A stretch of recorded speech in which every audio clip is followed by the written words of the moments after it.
Started.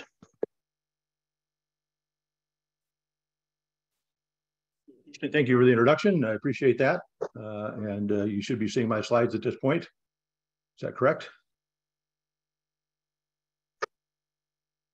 Okay. All right. Very good. My topic today is leveraging decision patterns.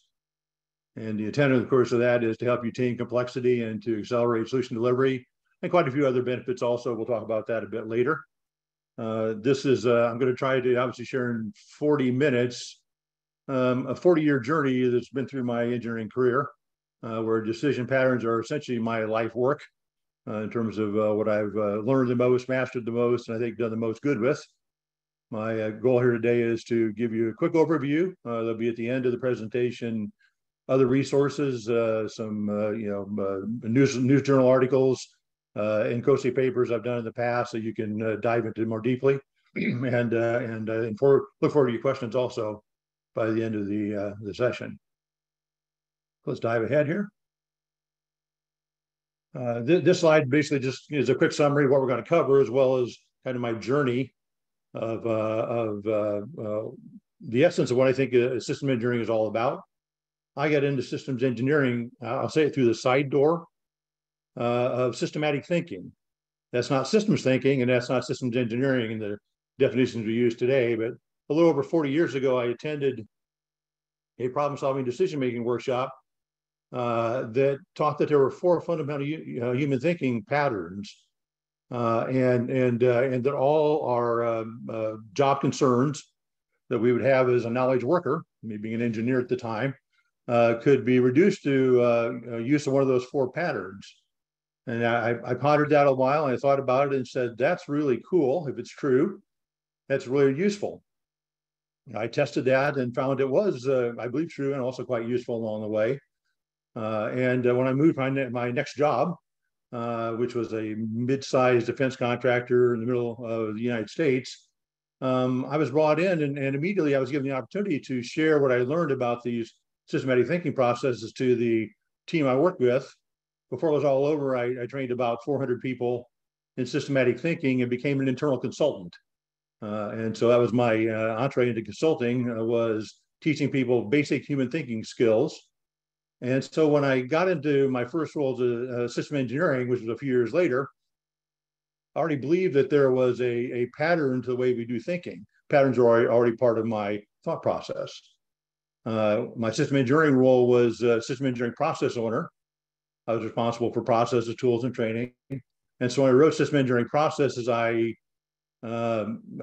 built them around these systematic thinking techniques I'll show you in just a moment.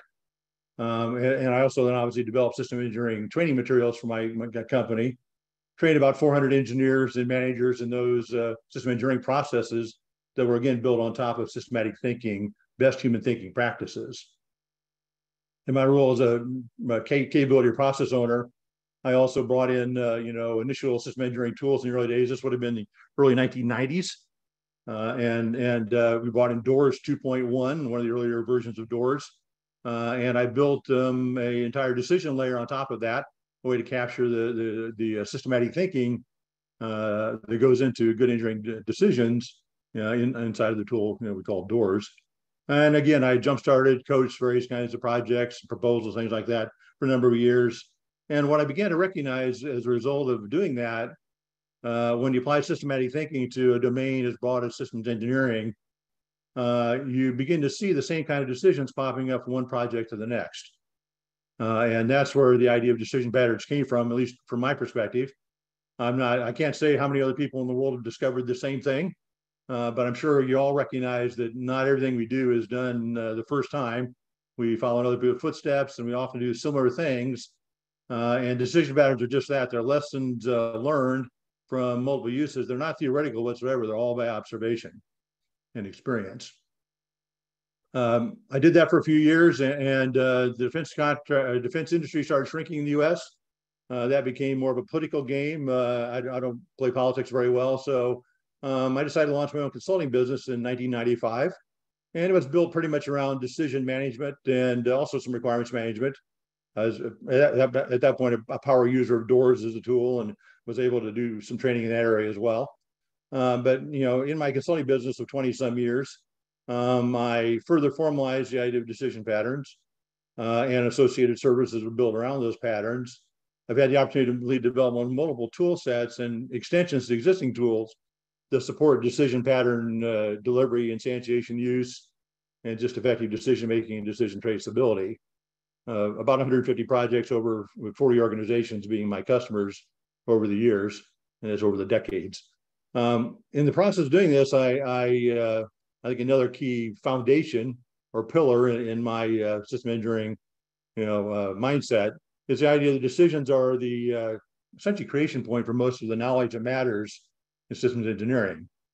Decisions are the source of requirements. You make a decision, you pick an approach, that creates a set of derived requirements that then affect other decisions. All requirements are derived requirements, and therefore the traceability from the decision, the alternative you chose, and the derived requirements that are created from it is a very important traceability artifact to capture. Decisions create architecture. Obviously, you make choices about the best way to solve a problem by combining these various solutions. So it's very important to have decision to architecture traceability. Decisions impact the project plan, the remaining work it takes. If I pick an architecture that has 5 boxes in it, connected a certain way, I probably have tasked my project plan to build out, test, and validate those 5 architectural elements and their interfaces.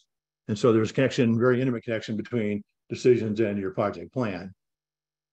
Most recently, I've been involved in some research with the university, Purdue University Fort Wayne, where we've been looking at extending this information model that is kind of decision-centric as the industry's evolved right over the, I'll say 30 or 40 years I've been involved in system engineering. MBSC has become the norm, but still decisions are not very much center focused. They're kind of off to the side. And so my perspective today is that decisions are the integrated mechanism for system engineering. That's where the thinking really all comes together. It's where the sense making is done. And if you don't have a good capture of that sense making, then you really shouldn't claim you have a digital thread. And so I'm going to try to make that case today and discuss how these kind of basic pillars here, principles, are what has led to where I stand, basically, in terms of understanding decisions and how they fit into system engineering. If I pride myself in anything, it's being a lifelong learner. And I hope, by engaging today and the feedback I get from you, I'll continue to learn and apply, these techniques to new domains and new situations. I mentioned the idea of systematic thinking. The folks I was introduced to systematic thinking from were folks from a company called Kepner Trago. The Dr. Charles Kepner and Benjamin Trago, as I understand it, worked for the RAND Corporation, a think tank back in the late 1950s and early 60s.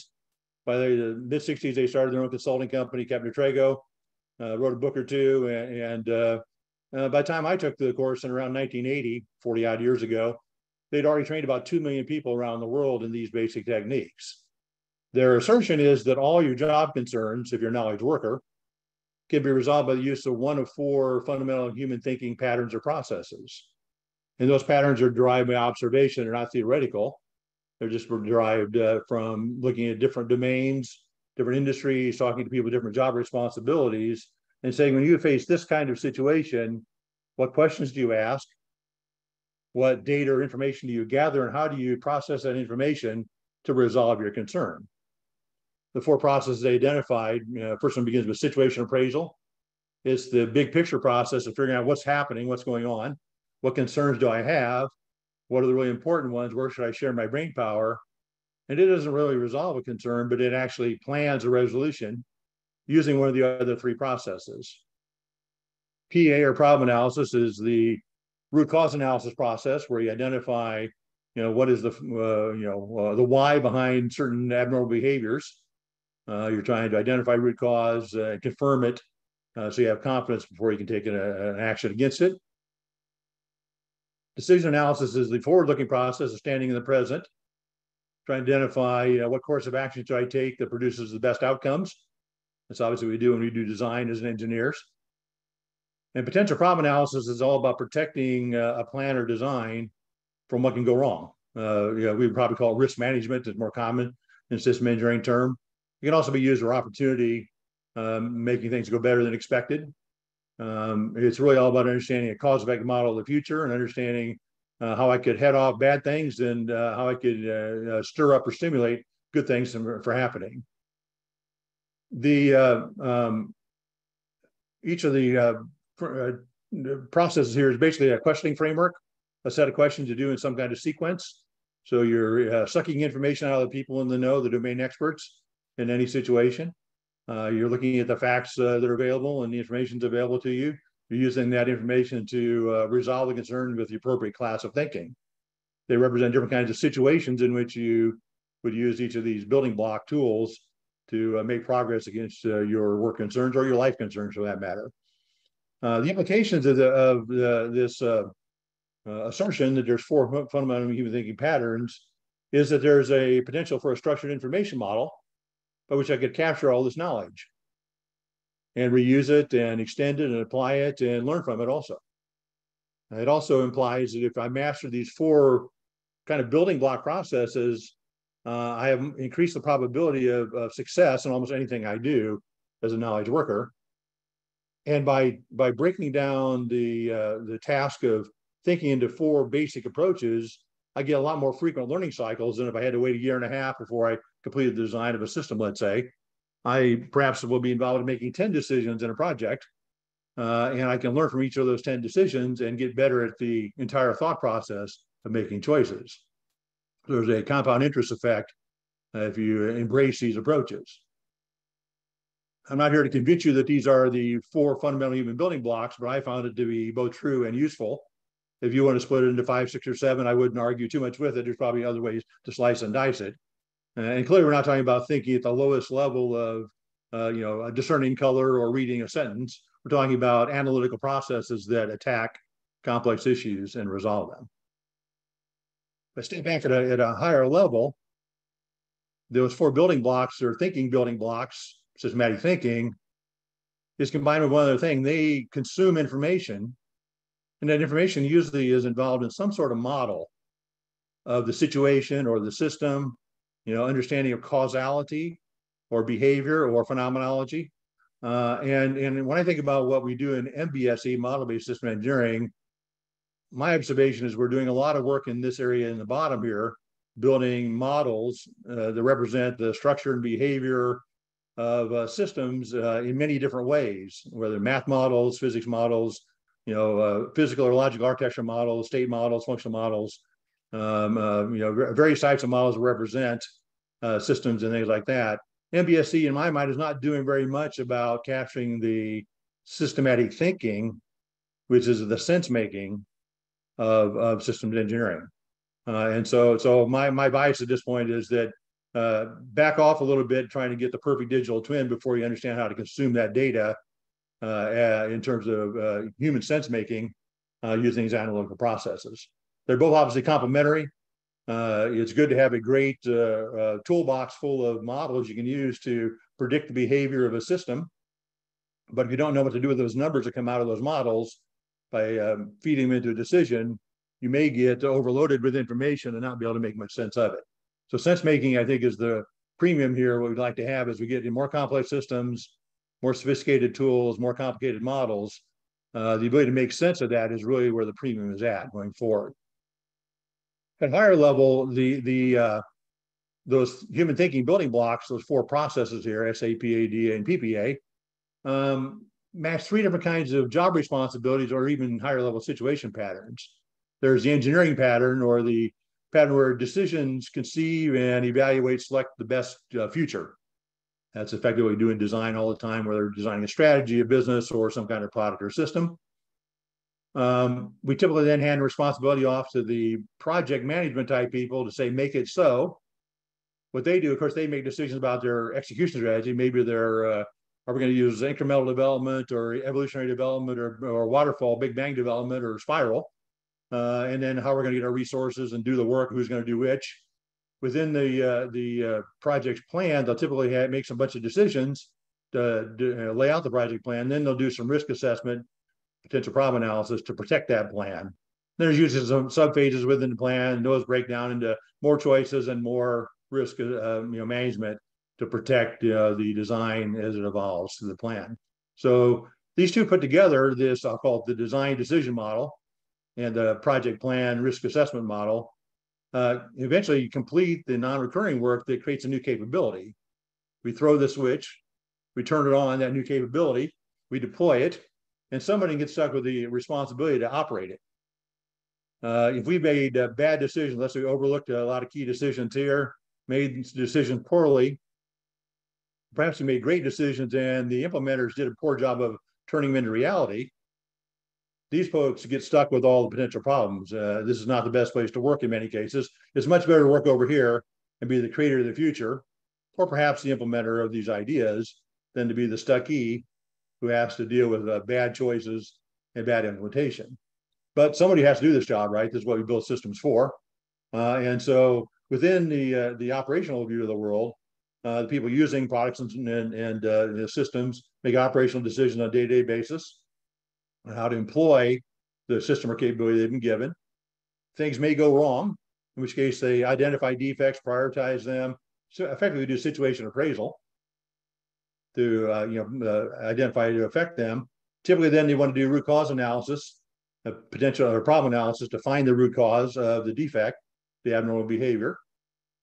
They typically then have to do something to choose a fix, either a interim action or adaptive action to work around, or maybe they have to go back and choose a corrective action. And because they're actually fixing something that's broken, they may break something else in the process. It's a good idea to do a little bit of potential problem analysis, risk assessment, to make sure you don't break things even further in the process of fixing what's broken. Of course, this operational use produces feedback. It goes back, hopefully, to the design decision makers, and they get a chance to improve the design over time based on lessons learned and feedback. In the software world, of course, we're seeing this loop here, reduced in time and quite a bit with continuous integration and delivery type models, where the decision process, immediately gets into, get it into deployment, make it real, put it in the hands of users, get feedback, and then keep fixing it on short cycle. And so there's nothing about these thought processes that imply a particular kind of working, way to work. It applies whether you're using an agile approach or whether you're using a waterfall approach. The same questions have to be answered when you do a design. That those ideas, which at this point are virtual when you make the decision, need to be turned into reality. Things can go wrong as you do that. You can implement poorly. Operational use happens. You learn lessons. Things go wrong. You get better. So this model really is somewhat universal, regardless of domain. There's some definitional issues that I think are important. One is there's a term we use often called a problem, right? The systematic thinking folks had a very precise definition for that that's more precise than what the system engineering community has. Their definition was a problem is a issue for which there's a deviation between what should be happening and what is actually happening, the should versus the actual. And that deviation there, basically the cause is unknown for that. And also that cause must be known in order to take effective action against it.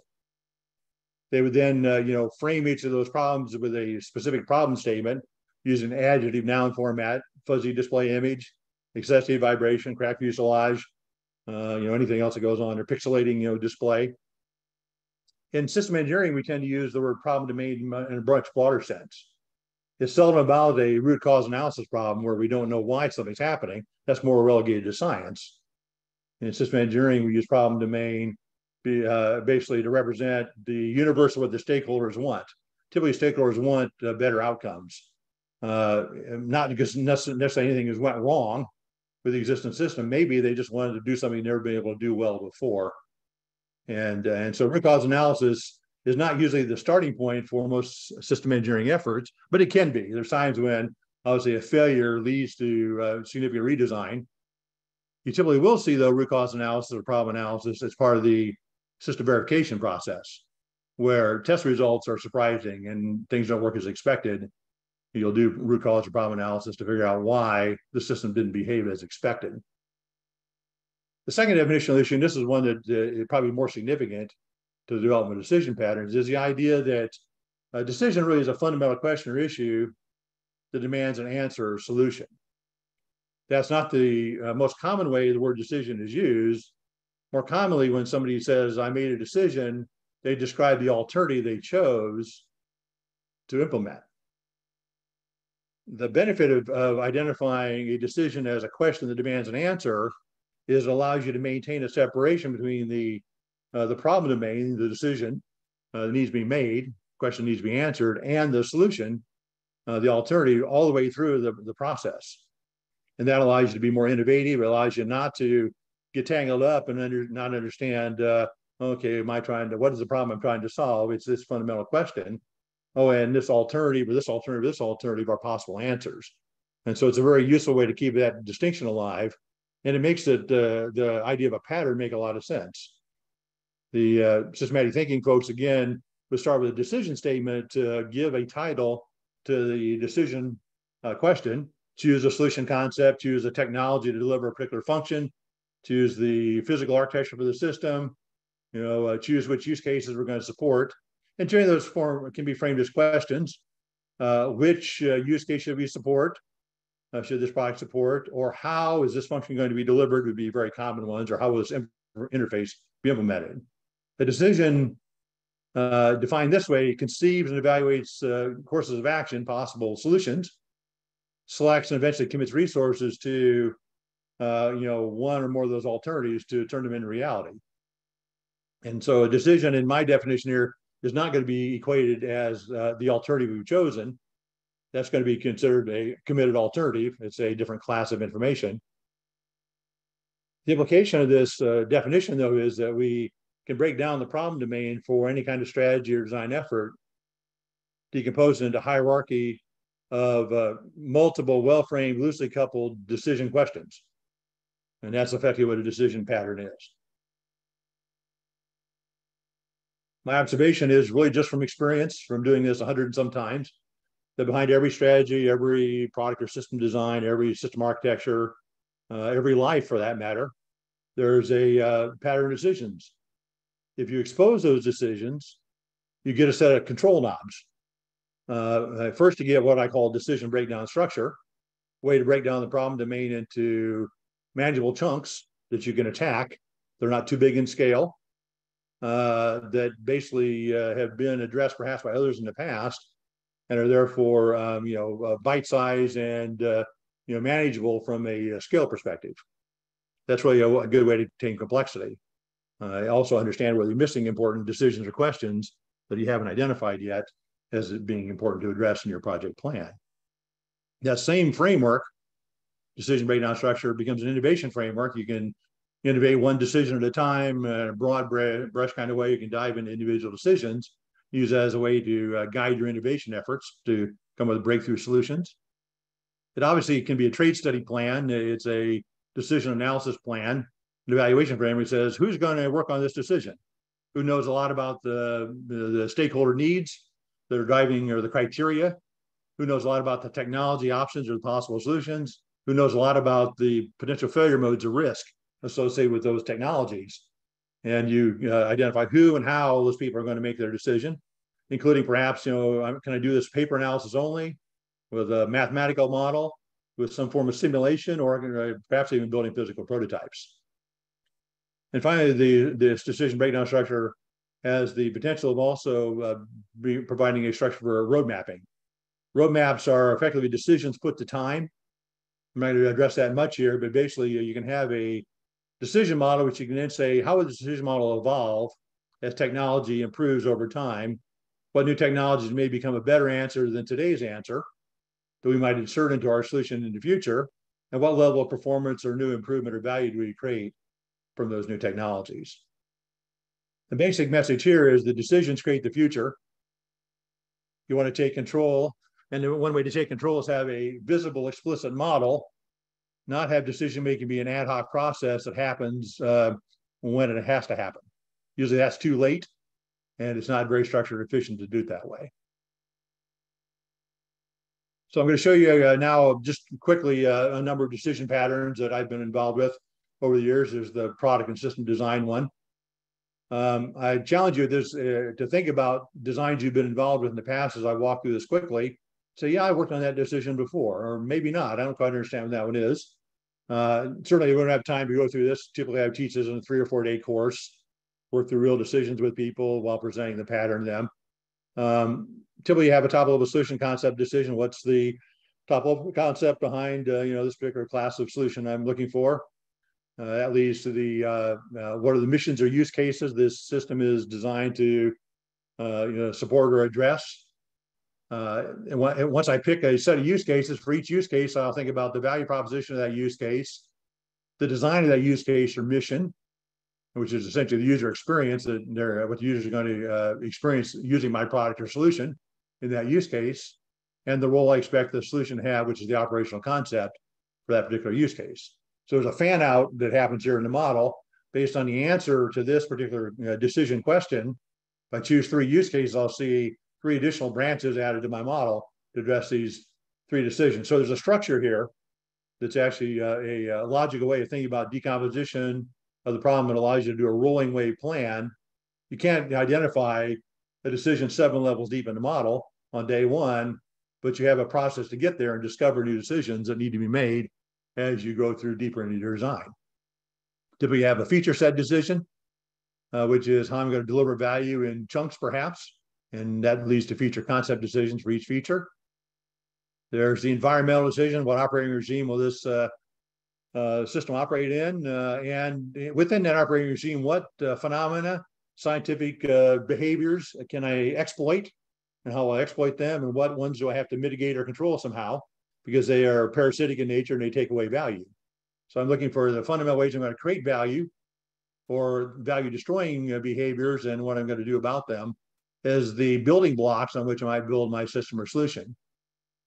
Then I get into the architectural choices here, all different ones there. Eventually you have this deep branch of, what's the functional model for the system in order to achieve the use cases and the role the system has in those use cases. And the choice of a technology then leads to a new decomposition of the next level functions. That's not independent. There's no such thing as solution independent functional decomposition. It's always solution dependent. And that's what this represents at this point. Human interface decisions, special engineering design for availability, reliability, maintainability, supportability, disposability, testability, all those things there, safety, all the ULTs show up here.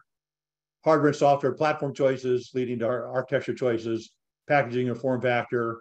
Eventually get down to the design of individual components, and this entire model then can repeat recursively for those individual components. They have their own use cases, their own feature sets, their own environments, things like that.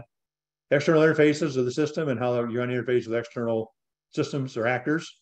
And then the lifecycle choices: development, test, trial, manufacturing, deployment, support, end of life, whatever your lifecycle model is, each of which could be its own design of, let's say, a manufacturing system or a support system, which repeats again the use of this pattern.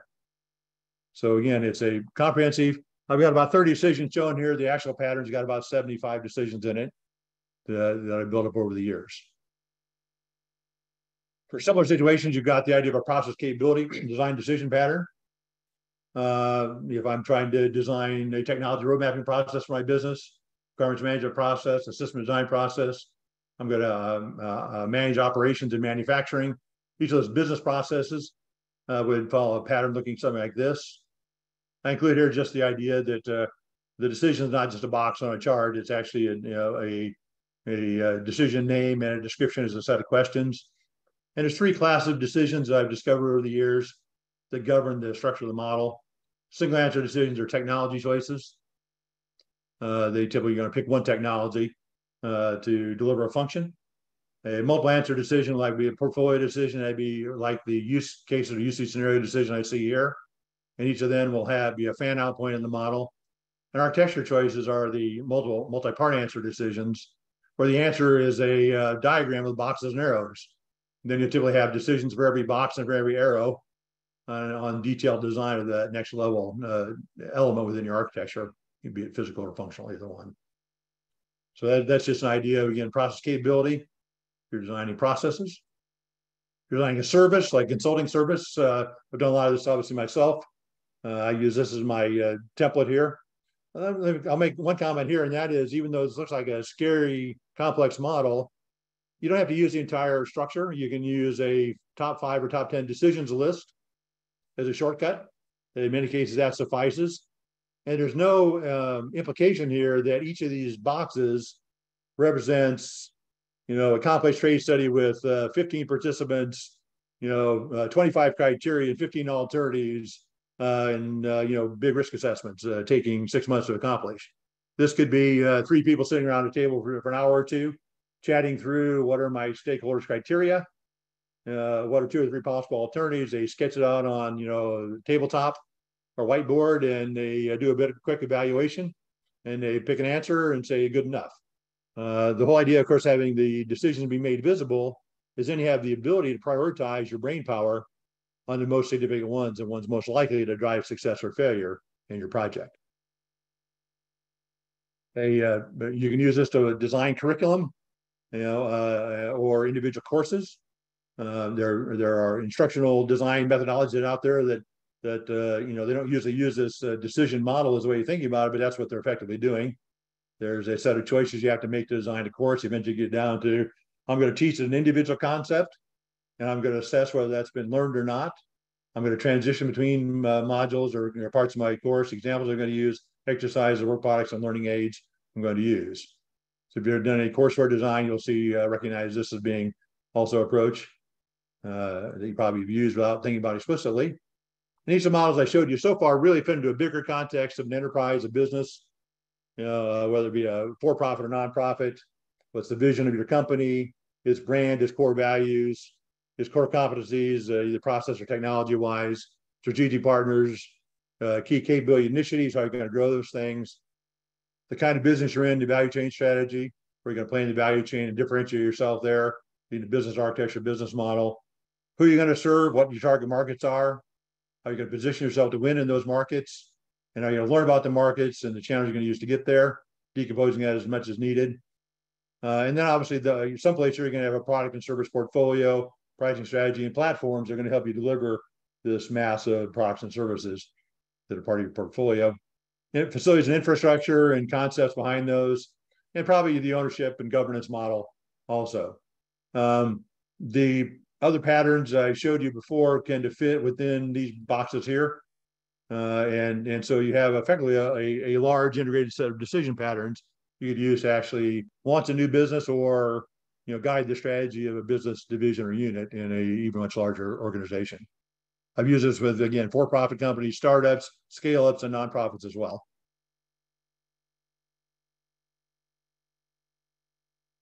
The methodology, of course, or the patterns don't basically just, stand alone, right? They're part of a broader decision management methodology. The patterns are all about this first step of planning the decisions, planning the analysis you're going to do, essentially planning the thinking that's going to create success in your project and value. Once you build the analysis plan, you make the decision, take the decisions using whatever the analysis you'd planned. The decision being made leads to consequences, both in terms of new requirements and also impacts on your project plan. The work that you've done here can be set up to basically build a roadmap that shows how decisions are going to evolve over time through future increments of your product. And there's this whole process of managing the patterns themselves, which is more of an enterprise capability thing here.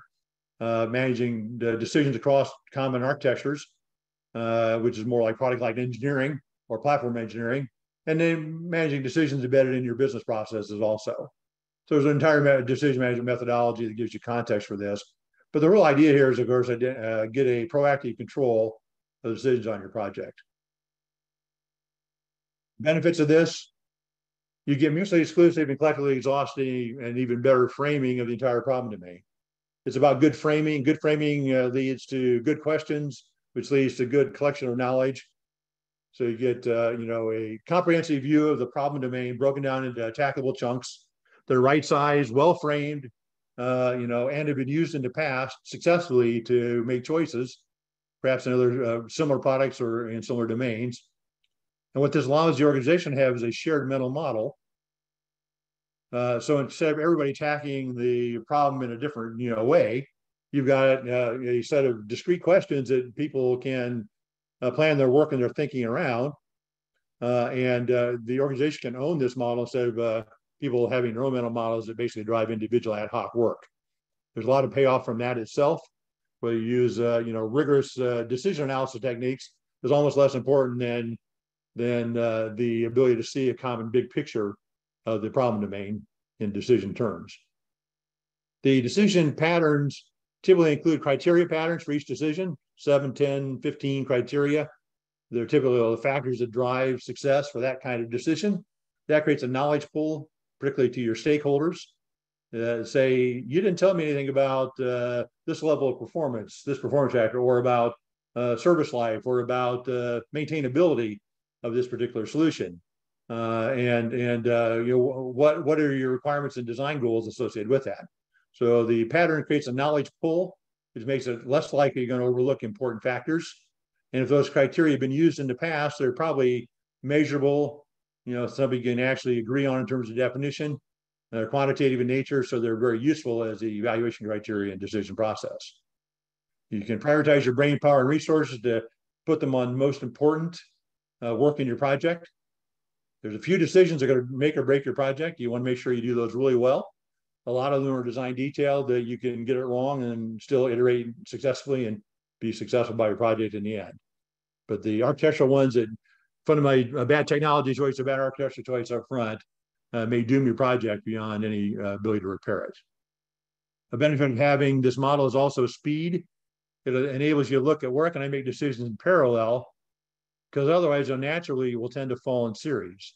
This gives you a way to think about parallelism in your thinking, divide and conquer, with different teams working on different parts of it, and still having a way to align the answers across decisions.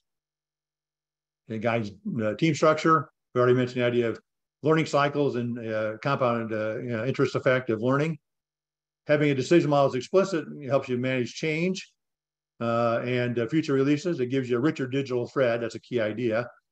You can use this model in forward engineering, reverse engineering, innovation, and road mapping. So it's got multiple uses. It has high payoff.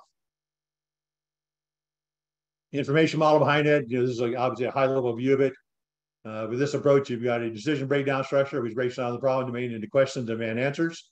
Each decision breaks into a model looks like this. I've summarized that into criteria, decision question itself, alternatives, and then the consequences of those alternatives. Those consequences can affect the project plan. They can create derived requirements. You go back to the requirements file someplace. The alternatives basically can be represented as architectural models. Their performance can be estimated, whether you model them architecturally or not, with mathematical models and other kinds of models, which again can be used to identify how effective the alternative is against the criterion. This is like the cells and evaluation matrix. What I found is that most MBSC efforts do not yet capture this kind of thinking or sense making, which is the integrative mechanism of SE.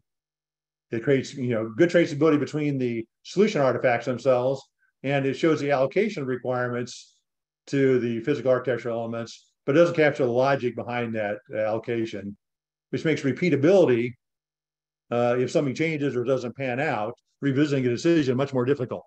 It requires a lot of human memory, and that coupled with turnover is a high risk situation.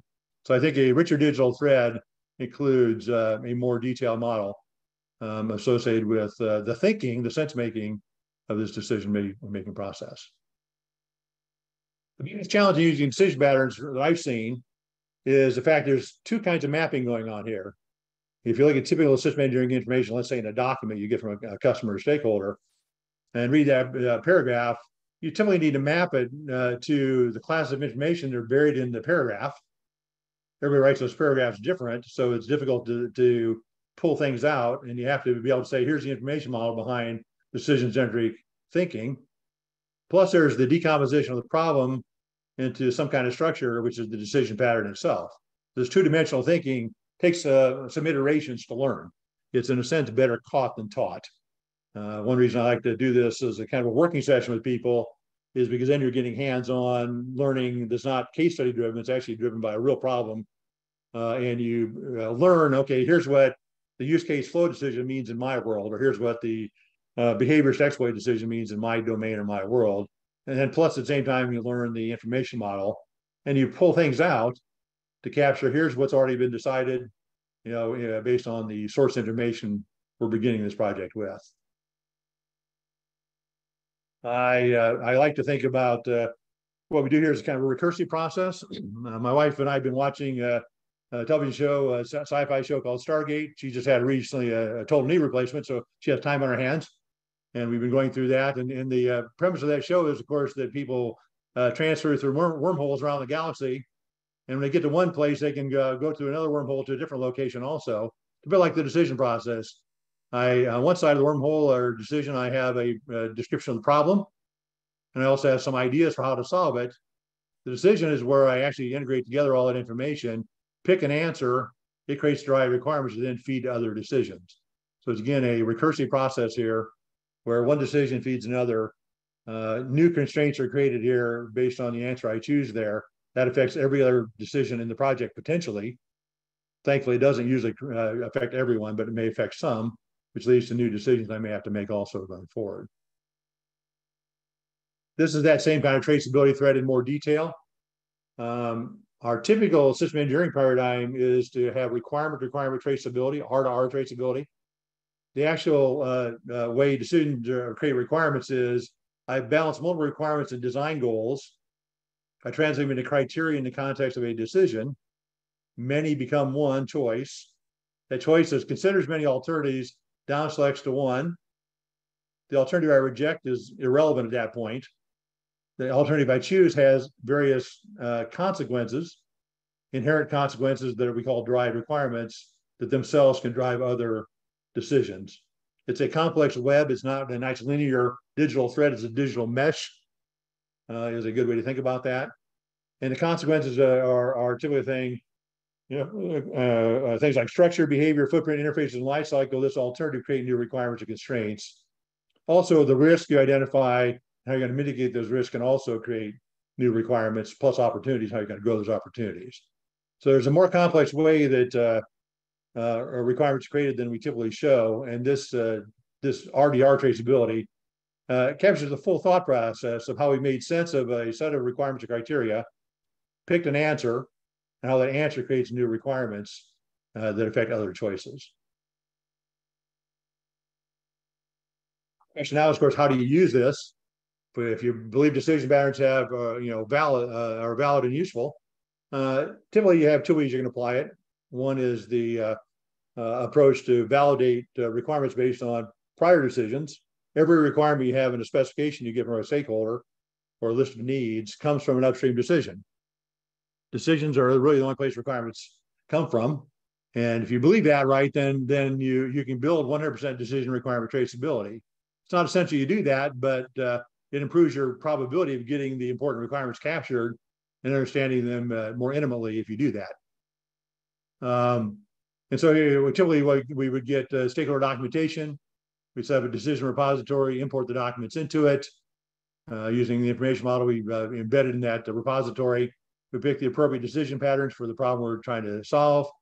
That complex thing I talked about, the most difficult skill, is the hardest part here, having the source data to pattern decisions and building that decision to source data trace. So you see, I got that decision from here. Once you've done that, you've essentially built a 20, 30, 50 decision model. You put in front of the stakeholders and say, here's what I think your data says in the way of decisions you've already made.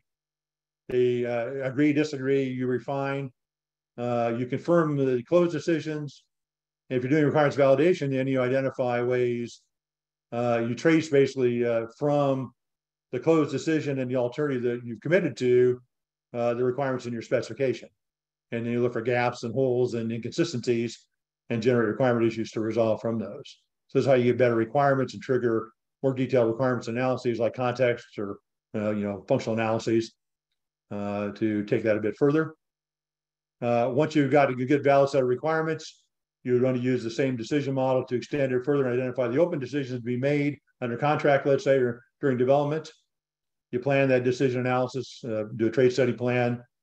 And the big task here is then also aligning the decision analysis with the customer's scope of work or statement of work. Sometimes there's a difference in understanding what they expect you to do versus what you are under contract to do. It's important to get those resolved early in the game. Best way to look at that would probably be just to look at this picture where I'm looking for a decision frontier. I reverse engineer decisions from source information to identify what's already been decided.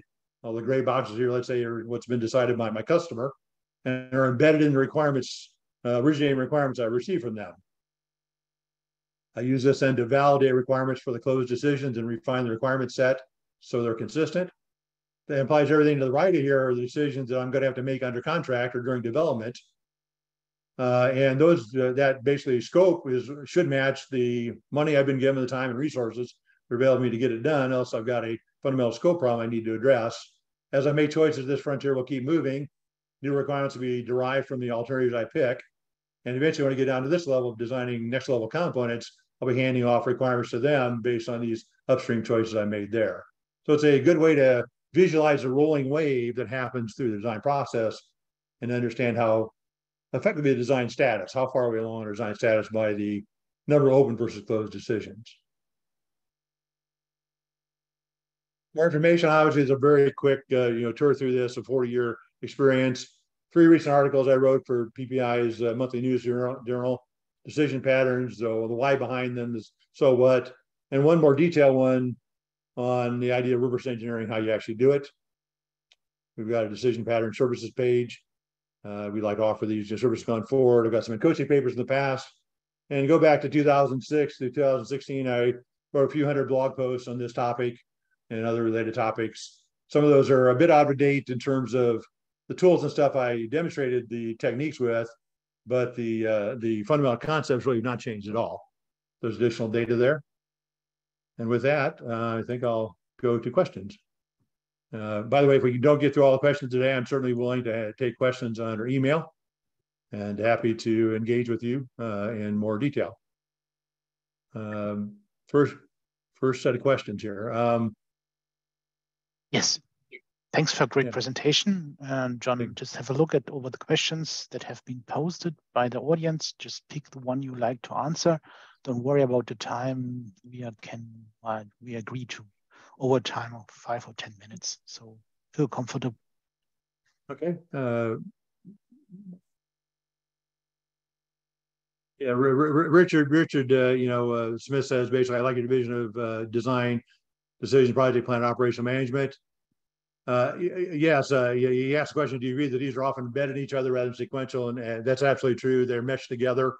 If you're doing incremental development, continuous integration, and continuous delivery, then these are almost seamless at some point. Agile is all about doing these things in rapid cycles. And so many times within a project plan, we're making design choices. You also doing the work to realize the solution as well.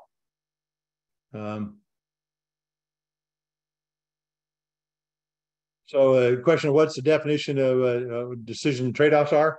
A decision, I'm going to use the definition of a fundamental question that demands an answer as opposed to the answer you choose. Trade-off is the process you go through as you make a decision, right? The alternatives you pick are never going to be ideal. They're going to have some strengths and weaknesses, and in order to get the benefits associated with one alternative, you're going to have to trade off and get some perhaps less effective, less value created associated with some other criteria. So a trade-off and decision, in my mind, are almost synonymous. The trade-off is what you experience by going through the decision process. The answer you choose, unless it's perfect and gives you best value and ideal value and against every criterion, is going to involve typically some trade-off. One alternative will be strong in some areas and weak in the others.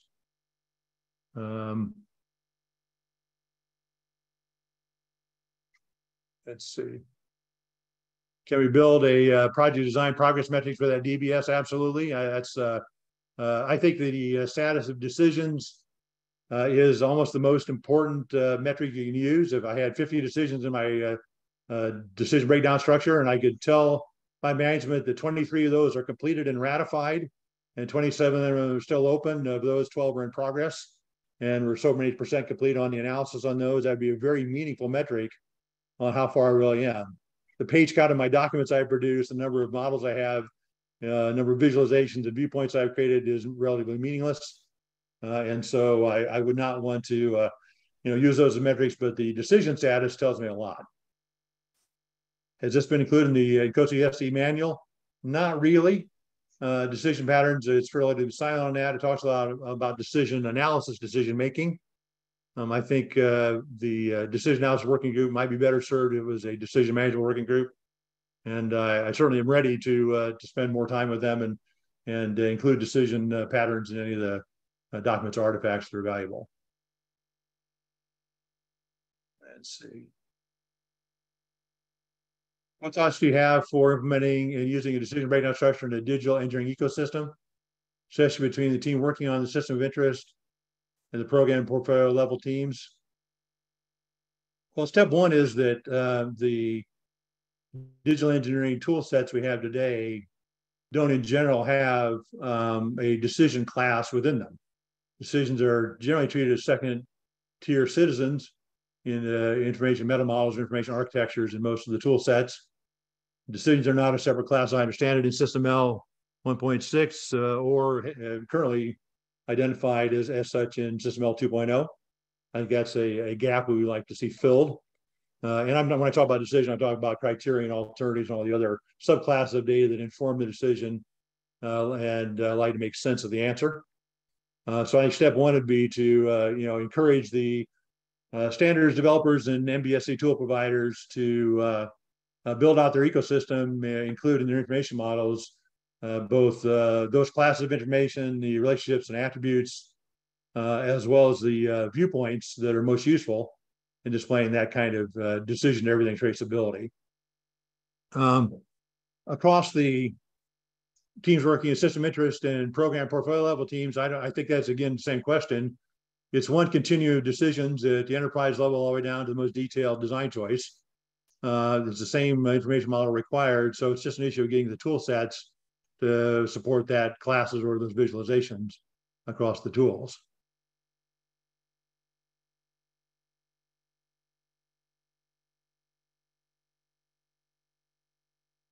Let's see. How do you handle requirement traceability from decisions? Do you put decisions in requirements management tooling? They certainly belong someplace, right, in your digital engineering tool suite. Back in the early days of DOORS, back in 1994, actually, I was putting them indoors because that's the only place I had to put them. It didn't have any MBS tools at all. And so I built a decision class, criteria class, alternative class, essentially a mixed class module inside of DOORS, and I put it there. Now that MBSC tools are there, if they're extensible, I add decision classes to them and basically build traceability views within those. It usually takes some adaptation because we don't really usually have that built into the tool sets today. So I think there's certainly work to be done to make that more available, more pervasive. I'm late in my career, obviously, right? And I'd like to preserve some of this as a legacy. I'm willing to work with any MBSC tool vendor to go through the process of adding this kind of information to their information models and to help them with viewpoints and, eventually so we can use their tools to deliver decision patterns and help people take advantage of this, type of approach. What kind of groundwork should be laid in order to start the shift? Decision-driven system engineering, are there key prerequisites? There's a little bit of unlearning to be done. I think you need to unlearn the requirement traceability paradigm and realize that there's always been a decision hidden in the middle there between every requirement, the next layer of requirements are created. The V model doesn't show that very well, but it's always been there. So there's some learning to be done there. I should say unlearning, then new learning to be done there. There's a recognition that building just the model, the answer, and connecting it to the requirements isn't enough to be able to revisit the decision process. That should actually be a fairly easy sell to the management team because they're used to making choices and they're not used to looking at complex models of things anyway. So decisions should make intuitive sense to the management folks that engineers work for. So I think there's potential there without too big an issue. Other than that, I think the biggest roadblock really is just the tool set doesn't support it very well today. It takes some work to extend the existing tools and new viewpoints to visualize. And that takes experience and trial and error in some cases and prototyping. There'll certainly be some constraints in the tools in terms of getting that done. There's a question, have you or anyone else incorporated your decision model to MBSC tool? Over the years, I've built tools, developed tools, about 8 of them I've been involved in, either the author of the requirements, actually wrote the code in one case for the UI, on one where I was trying out delivery of decision patterns, In terms of what's available today in the market, no, not really. Other than I've built some extensions. Today I have an extension for the Vitek Genesis tool. I'm using it at Purdue University, Fort Wayne. So that entire process is there. And as I said, I'm willing to work with anybody in terms of building that out through a tool vendor. Let's see other questions here.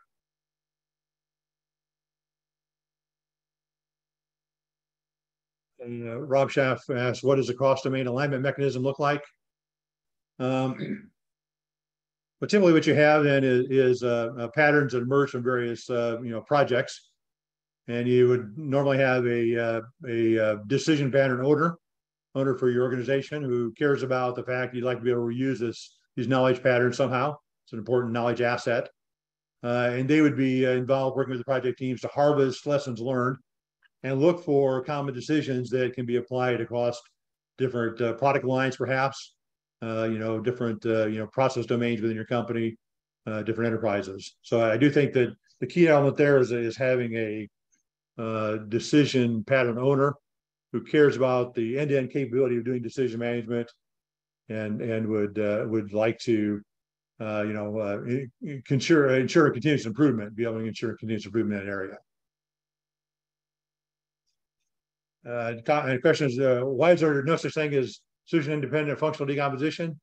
And what do we do about this case? If you've identified a system-level function and you identify the technology or method by which you're going to deliver that function, the choice of that technology approach, and particularly the physical solution you choose to actually deliver that technology, will drive the next level set of functions. Unless the range of alternatives you're considering is so narrow that they all use the same technology platform, you're almost always going to have different functional decomposition. And if you ignore that fact, right, then you end up with the assumption you can decompose functions many layers deep in a generalized way, and you find out ultimately you'll end up missing some functions that are important deeper in the model. So you typically want to pause and not do the next level functional decomposition until you've made the technology decision, potentially even the architecture or physical architecture decision, that then you can use to drive the next level of decomposition and derive the new requirements.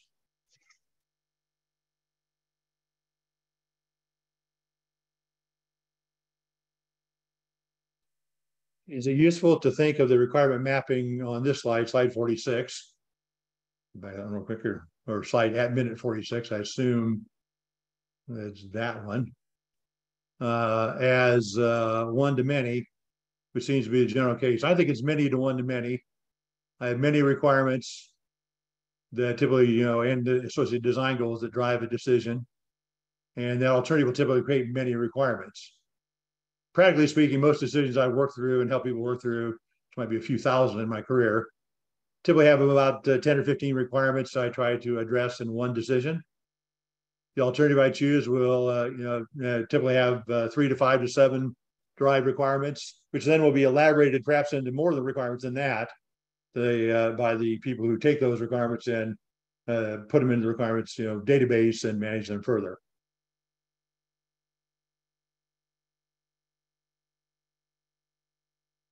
Question about cognitive biases. Are there cognitive biases, including the decision-making process? Certainly. Making the decision logic visible is one very good way to expose those biases. Obviously, having broad participation, different classes of people, different backgrounds, cross-disciplinary decision-making is a good way to uncover biases. But really making the decision analysis logic, the evaluation matrices, bite-sized and very atomic in level is just a good way to expose those biases.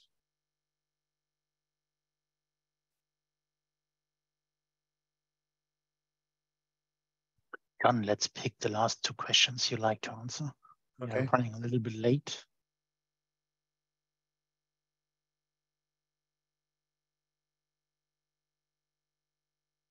There's a tough question here about systematic thinking being a bit abstract and separate physical reality. I haven't discovered that myself. I find it pretty easy to tailor the abstract decision model to real situations. And the rest of the question is, and when logical decision-making is insufficient for generating solutions, deals with increasingly high levels of complexity and ambiguity, and how do we incorporate the messy, non-deterministic reality of humans undertaking creative design? I found the decision pattern still does a very good job of structuring even complex problems.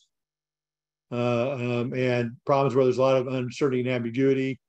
It gives you a way to visualize the problem domain, look for gaps in all the questions that basically are part of that problem domain. And then to talk about, well, okay, if this is the problem, then we could attack it this way, or if it's this way, we could attack it that way. Ultimately, you end up with a common mental model that at least gives you a plan of attack. Now, if your concern here is that sometimes you get into situations where you don't know enough about the science of something in order to even model the decisions I'm going to need to make, that's going to take some research, right?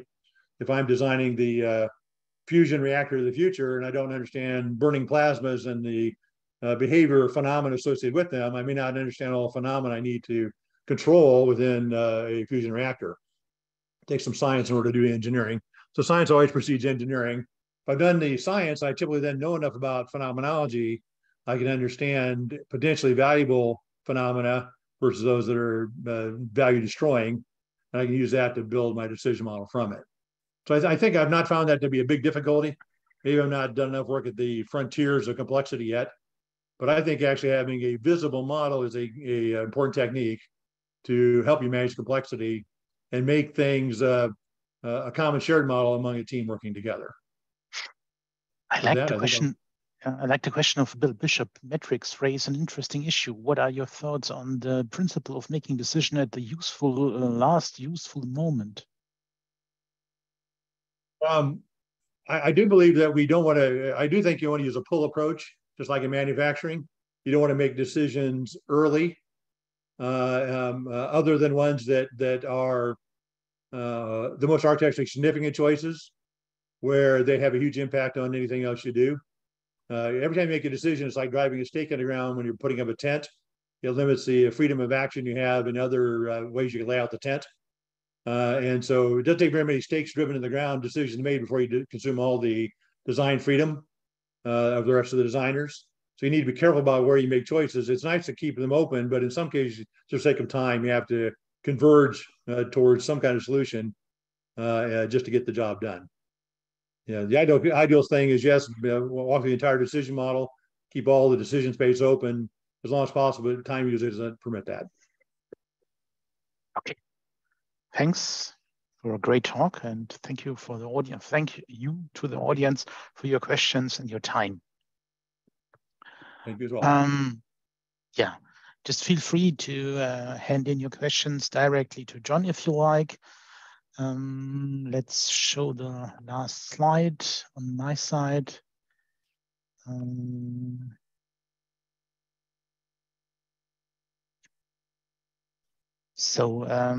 Yeah, the next slide shows the upcoming schedule. We don't have scheduled so far any upcoming webinar for 2022.